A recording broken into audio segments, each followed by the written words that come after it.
여러분 안녕하세요. 후스파파입니다. 지난 영상에서 담보신탁부동산과 관련된 중개사고 얘기를 좀 했는데요. 제가 신탁부동산이라고 표현을 하는데 정확히는 신탁등기 되어 있는 부동산 이렇게 표현을 해야겠죠. 영상에서는 신탁부동산이라고 하겠습니다. 부동산 신탁에는 여러 종류가 있어요. 그 중에서 중개사고가 많이 나는 것이 담보신탁입니다. 매매계약에선 거의 중개사고가 없고 임대차 계약에서 사고가 엄청 많아요.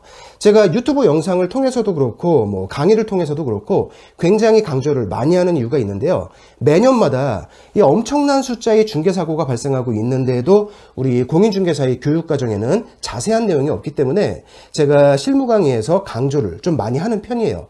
오늘부터 몇 차례에 걸쳐서 담보신탁부동산이 뭔지, 올바른 계약 진행 절차는 어떻게 되는지, 어떻게 하면 사고로 이어지고 어떻게 하면 좀 안전하게 진행할 수 있는지 되도록 쉽고 간단하게 살펴볼 테니까 영상 잘 참고하셔서 안전한 계약 진행하시기 바랍니다. 부동산 신탁에는 여러 종류가 있는데요. 이걸 우리가 다 할 필요는 없어요. 신탁 전문가가 되려는 그 목적이 아니니까 우리한테 필요한 부분만 보면 됩니다. 우리 공인중개사가 현장에서 가장 많이 보게 되는 신탁은 3번과 4번이에요. 3번이 오늘의 주제 담보신탁입니다. 잠시 후에 자세히 설명드릴게요. 4번 분양관리 신탁도 우리가 자주 보게 되죠. 언제 보게 될까요? 자, 여러분 오피스텔이나 아파트 입주장 보시면 준공 떨어지고 맨 처음에 등기가 생성될 때 신탁회사로 소유권 보존 등기가 됩니다. 그죠?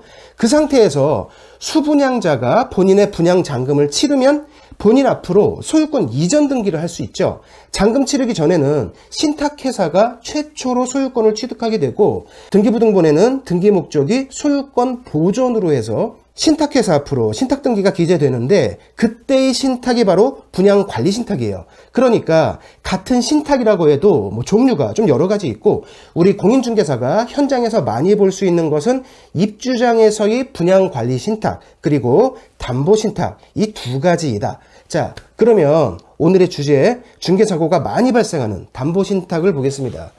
자, 부동산 담보신탁의 구조를 좀 볼게요. 담보신탁이 어떻게 이루어지느냐? 부동산에 소유자가 있겠죠. 그 소유자가 해당 부동산의 소유권을 신탁회사로 넘깁니다. 그러면 신탁사는 그 부동산에 대한 수익증서를 발급해줘요. 그 수익증서는 누구한테 가느냐?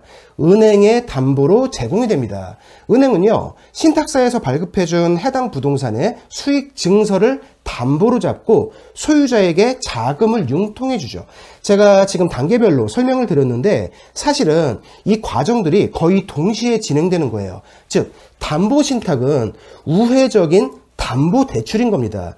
결국은 담보대출과 같은 것인데 이게 근저당과는 구조가 좀 다르죠. 근저당은 해당 부동산을 담보로 하는 거예요. 그 부동산을 직접 담보로 잡는 것이기 때문에 대출 금액이 그 부동산의 등기부등본 을구에 찍힙니다. 그런데 담보신탁은 해당 부동산을 직접 담보로 잡는 것이 아니에요. 해당 부동산에 대한 수익 증서를 담보로 돈을 빌려주는 거예요. 즉, 해당 부동산은 직접적인 담보가 아니기 때문에 대출이 등기부등본에 표시가 안 됩니다. 어디에 표시되느냐? 신탁계약 속에 우선수익이라는 표현으로 등장하고요. 그 내용을 여러분들이 정확하게 알아보시려면 신탁계약에 그 내용들이 적혀있는 신탁원부를 발급받아서 세부 내용을 하나하나 체크해 보셔야 하는 거예요. 또 하나, 다시 그림으로 돌아가서 신탁계약을 체결하면서 소유권이 넘어갔죠. 이 사람은 더 이상 소유자가 아닌 겁니다. 돈을 다 갚고 신탁계약이 끝날 때까지 법적인 소유권은 신탁사로 넘어가는 거예요.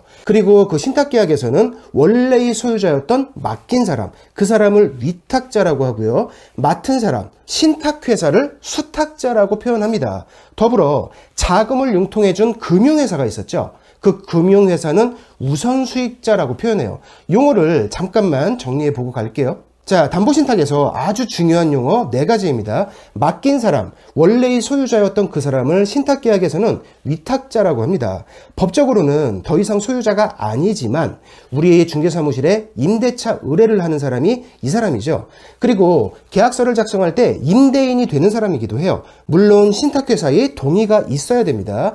두 번째는 수탁자, 신탁회사를 말하는 건데요. 신탁계약이 종료되고 신탁등기가 말소될 때까지는 수탁자인 이 신탁회사가 법적인 소유자가 되는 거예요. 그리고 우선수익자, 돈을 빌려준 사람, 보통은 은행을 비롯한 금융권입니다. 마지막으로 우선수익, 쉽게 말하면 위에 있는 그 우선수익자가 빌려준 대출금을 말하는 건데요. 일반적으로는 실제 빌려준 돈의 120%를 우선수익으로 잡습니다. 이거는 근저당에서도 그렇죠. 이자 밀릴 것까지 대비해서 1억을 빌려주면 1억 2천만 원을 채권 최고액으로 잡는데 우선수익도 마찬가지예요.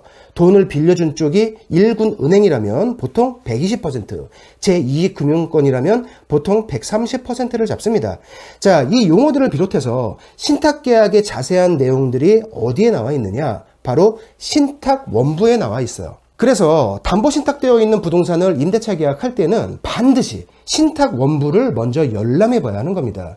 그런데 제가 처음에 부동산 신탁에는 여러 종류가 있다고 했잖아요.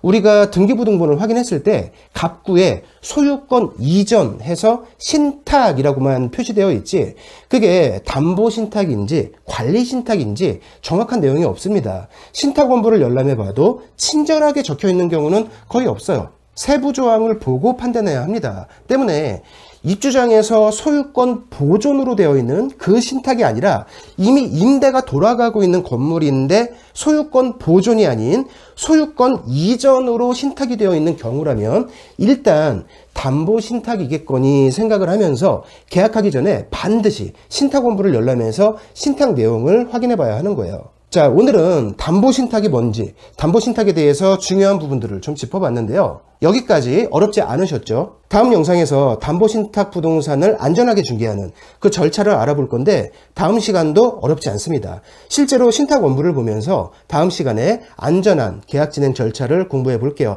영상 보시느라 수고 많으셨습니다. 다음 영상에서 계속 뵙겠습니다. 고맙습니다.